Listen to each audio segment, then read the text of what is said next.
Agapito Iglesias ya no podrá asegurar nunca públicamente que no tiene una oferta en firme encima de la mesa. El abogado aragonés José Antonio Visus ha presentado este viernes el proyecto de reestructuración societaria del Real Zaragoza ante los medios de comunicación. El objetivo es que en 2 años los socios se hagan con la propiedad de una entidad que vive sus momentos más complicados. Además, Visus ha hecho pública la cantidad que ofrecerá Agapito Iglesias por sus acciones.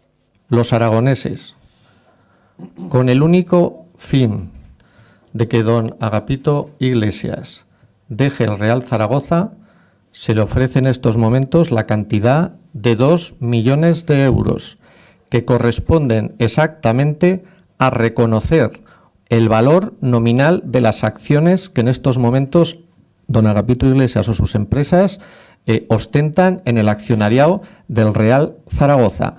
La iniciativa necesita del apoyo económico de todos en una campaña de crowdfunding que comenzará la próxima semana en todo Aragón. Abriremos unos puntos donde puedan acercarse en un momento dado para que alguien se siente delante de un ordenador y le dé los datos simplemente para que los registre y punto y se acabó.